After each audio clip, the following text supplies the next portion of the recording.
Nos acompaña el abogado Richard Gómez, el presidente de la Central Unitaria de Trabajadores CUT. Mi querido Alberto, le damos la bienvenida y empezamos este diálogo. Richard, muy buenos días, bienvenido y gracias por estar con nosotros. Sí, buenos días, John. Gracias por la oportunidad nuevamente de estar aquí en este prestigioso medio de comunicación. Un saludo a todos los que nos escuchan.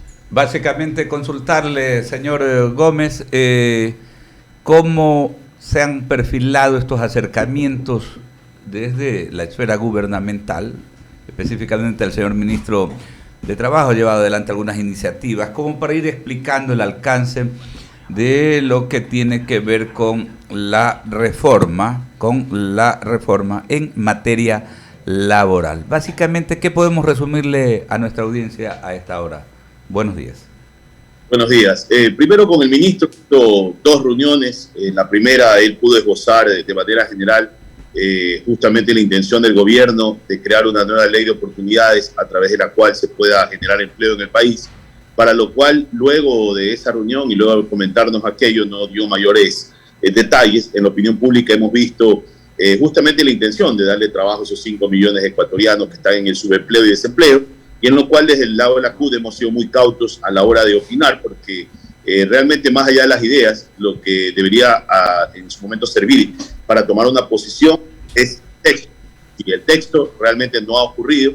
Le hemos dicho al ministro la semana anterior, en la segunda reunión, de que sería importante que convoque al Consejo Nacional de Trabajo y Salarios para justamente desde este organismo tripartito que nace justamente por las líneas que ha dado la OIT, en cumplimiento de la OIT y pasa en todos los países del mundo, este organismo tripartito sea el que resuelva o el que analice este proyecto de ley. Sin embargo, el día miércoles de esta semana estamos convocados para elegir a los miembros del Consejo y entiendo yo, por lo que he visto en la opinión pública el día de hoy, de que el viernes presentarían la ley de oportunidades. Sin embargo, no tenemos el detalle, no tenemos el texto y eso genera de alguna manera incertidumbre y preocupación en los trabajadores.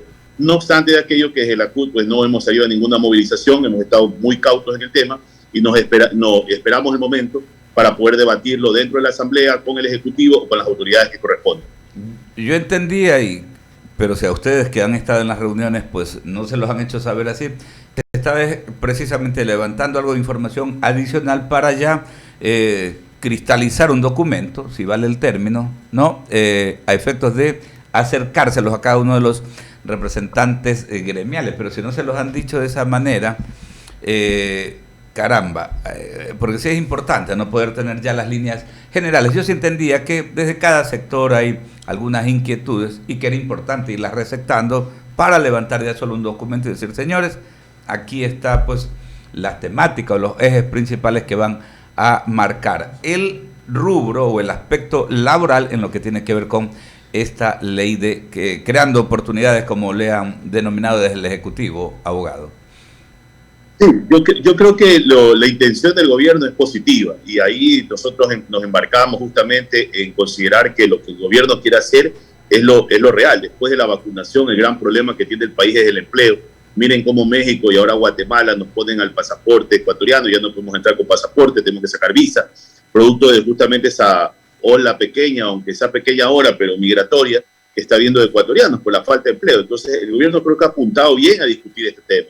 Yo creo que en el procesamiento, en el debate, es donde se originan, por ejemplo, algunas preocupaciones, porque cuando sale, por ejemplo, el ministro de Trabajo a decir de que se va a eliminar la jubilación patronal, creo que no está utilizando el término adecuado, porque no es que se elimina la jubilación patronal, sino que se sustituye por un fondo de jubilación que al final del día, pues de alguna manera busca es de que se maximice al 100% de trabajadores ecuatorianos este rubro que hoy no lo cobra. Hoy la jubilación patronal solamente la cobra el 5% de trabajadores, la gran mayoría estamos en el sector público, hay una minoría, muy pocos jubilados o muy pocos compañeros se jubilan en el sector privado. Frente a esa realidad hay una propuesta del gobierno y ahí deberíamos entrar al debate, pero se sataniza un poco por las palabras en algún momento que suenan y que preocupan a la clase trabajadora. Dice, se elimina la jubilación patronal, es como que nos eliminaran este derecho y lo que se busca es sustituirlo por uno mejor. Y por otro lado, el tema de las utilidades, que yo he sido muy frontal en decirlo, que las utilidades realmente para quienes están en el sector de Claro, Movistar o de estas empresas petroleras en el Ecuador, son los que reciben una mayor proporción de utilidades. De ahí el debate centrarlo en que se va a quitar las utilidades per se, no es así. Lo que se va a hacer es repartir las utilidades de otra manera. Entonces son temas que al final del día necesitamos que estén por escrito para poder hacer una propuesta y una contrapropuesta. Yo creo que más allá de lo que se hizo ahora, yo creo que después de que se presente el proyecto, que anuncian que sea este día viernes, veremos en la Asamblea o en el Ejecutivo justamente que es lo que no se hizo, poderlo hacer durante este tiempo. Debatir con los actores del mundo del trabajo, con los trabajadores, también con los empresarios y también, ¿por qué no?, con los expertos en derecho laboral que de alguna manera nos podrían ayudar a encauzar este proyecto que vaya en ese objetivo de darle trabajo a la gente que no tiene. Claro, y ahora sería importante, ¿no?, que todos los actores y todos los sectores, las organizaciones políticas, incluidas por supuesto las fuerzas parlamentarias, ¿no?, las fuerzas políticas que tienen representación en la Asamblea, ¿no?, remen al mismo lado, porque por ejemplo, en los temas migratorios, o sea, yo digo, caramba, si cualquier país quiere poner, que soberanamente tienen la potestad de poner las restricciones que consideren del caso, allí es problema de ellos, ¿no?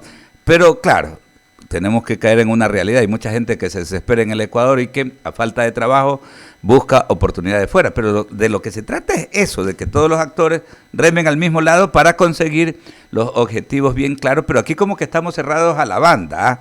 Me refiero a este tema porque también queremos o hablamos todos los días de emprendimientos, de reactivación económica, pero vemos solamente por una parte y no vemos al otro actor, ¿no? Ese emprendedor que quiere levantar un negocito, no lo puede levantar porque aquí tenemos 10.000 restricciones, solamente en la tramitología, en sacar permisos, autorizaciones, en cumplimientos con el fisco, en tantas cosas. Entonces, la gente que quiere emprender no puede emprender con facilidad y a veces como que somos cerrados a la banda. Y me refiero a este tema de las nuevas modalidades del trabajo. Tenemos una nueva realidad mundial. Queremos justamente buscar los mecanismos que, y digo queremos en el sentido de que como país, ¿no?, a los chicos que estudian en las universidades y que tienen solamente unas horas, no tienen pues toda la jornada para dedicarse a trabajar, que se les dé oportunidades precisamente de poder laborar, pero con las condiciones que tiene el Código de Trabajo que data de los años 30 del siglo pasado, es bastante complicado, abogado, ¿eh? Y un tema, mi estimado, para que claro la ciudadanía, no, los trabajadores, o sea, realmente los que trabajamos y representamos al movimiento sindical, la CUT, que es la mayor organización en este país, no estamos de acuerdo en que se diga, por ejemplo, que el código quede como está, porque hay algunos compañeros que dicen, no, que nos van a quitar los derechos, pero en la práctica ese código de trabajo no sirve ni para crear empleo, no se ha actualizado porque no reconoce modalidades de trabajo que hay hoy en día, por ejemplo, en las plataformas digitales y otros cambios que ha habido alrededor del mundo en función de la tecnología que avanza. Y por otro lado, tampoco sirve para garantizar derechos para los trabajadores, porque está muy caduco frente a la realidad actual. Entonces, frente a ese escenario, yo creo que lo más lógico de un país como el nuestro es debatir ese código y entrar en un nuevo proceso. Yo sé que en este momento lo que estamos es en la línea de cómo salvar los empleos, cómo mejorarlos, la calidad de empleo, y por eso entiendo este proyecto de ley. Pero como usted decía, deberíamos ver no solamente el árbol, sino el bosque. Hay bastantes situaciones que van en el marco de lograr un emprendimiento.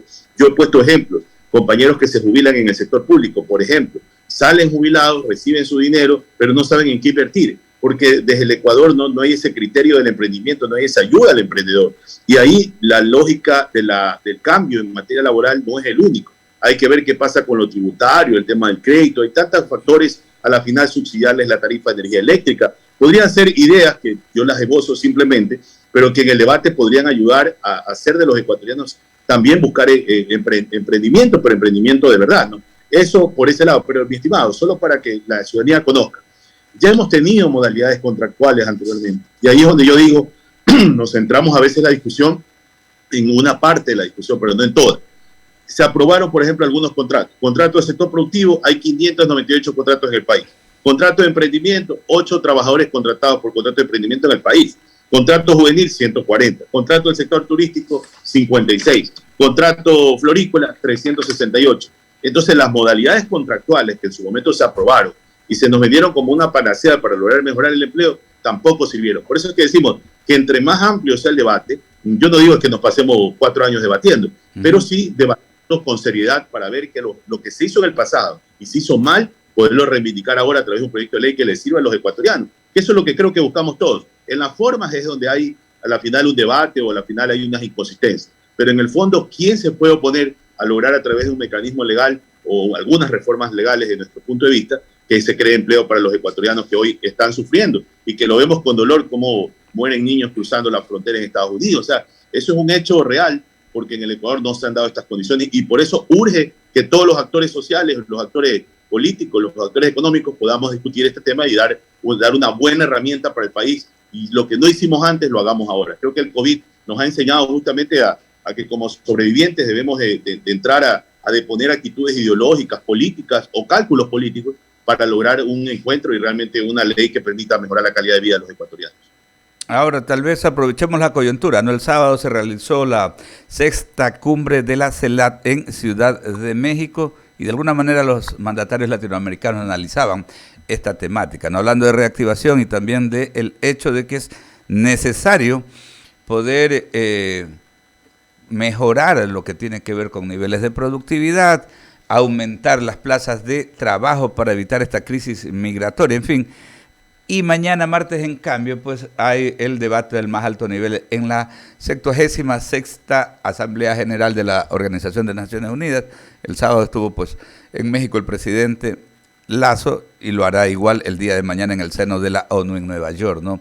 Y precisamente se están debatiendo estas temáticas. En lo de CELAC, de alguna manera quedó perfilado algo, ¿no? Esto de poder fortalecer esas alianzas productivos, económicas entre los diferentes países que van a fomentar el trabajo. No sé exactamente si usted ha sacado a limpio alguna lectura de lo debatido, de lo discutido el sábado en México, en Ciudad de México, en relación a este encuentro de los mandatarios y de alguna manera lo que el presidente también ha venido proponiendo, y entiendo que lo haría público el día de mañana, en materia en cambio de reactivación y de poder conseguir pues las fuentes de empleo que se requieren como un mecanismo, en este caso pues que ya sale de las esferas o de las fronteras nacionales, pues para hacerlo como un planteamiento hemisférico. Sí, bueno, primero en las declaraciones del presidente, yo creo que nos sentimos sintonizados muchos ecuatorianos en escuchar el planteamiento que él, sin entrar en lo ideológico, porque algunos presidentes por ahí tuvieron sus roces, pero en todo caso creo que el presidente fue coherente y muy claro. A veces estos espacios internacionales se convierten en meras declaraciones y expectativas de lo que los presidentes quieren, pero ya en la práctica no hablamos de una unidad regional como bloque, como por ejemplo funciona en la Unión Europea, y el presidente creo que a buena hora trajo consigo el mensaje de los ecuatorianos de querernos unir como un bloque también comercial y poder negociar en mejores condiciones con los otros países. Y yo creo que eso es lo que podría ayudar a despegar también en este momento la economía de los países latinoamericanos, caribeños, que son los más golpeados creo que del mundo, más allá de África, que seguramente también ha sufrido bastante. Entonces, creo yo que el presidente dio un mensaje, esperemos más allá de la declaratoria de la CELAC o la resolución hoy que tome en la ONU, que se tome en la ONU en estos días de discusión, porque al final lo que hemos visto los ecuatorianos es que estas reuniones, o lo que hemos visto en el mundo, se dan en el contexto internacional, pero en la práctica no vemos realmente un avance muy significativo de esa resolución. Entonces, más allá de declaraciones políticas, como decía el presidente Lazo, creemos que es fundamental más bien ponerlas en práctica. Y sí, yo creo que el COVID nos dejó una lección muy clara a todo el mundo sufrió el COVID, el rico, el pobre, el político, el apolítico, el cristiano, el católico, el ateo, todos. Creo que hemos entendido que en este mundo la unidad, justamente en la diversidad, puede lograr encaminar los países, ¿no? Y creo que el CELAC es un espacio bastante importante. A mí me dio bastante gusto ver a todos los países, más allá de sus diferencias, por ahí algunos mensajes entre ellos, pero yo creo que la declaración final conserva justamente lo que quiere la ciudadanía, lo que quieren los pueblos, ¿no? La hermandad, la unidad, pero la unidad también en el comercio, la unidad también en las economías para poder fortalecer el empleo, el plan de vacunación que hemos visto que se ha discriminado en algunos países. Sin embargo, yo creo que es muy bueno contribuir en estos espacios y sobre todo darles el seguimiento para su cumplimiento. Perfecto. Richard Gómez es el presidente de la Central Unitaria de los Trabajadores. Muchísimas gracias por atendernos, por repasar junto a nosotros y para nuestra audiencia pues estos temas que son de gran actualidad nacional. Muchísimas gracias, abogado.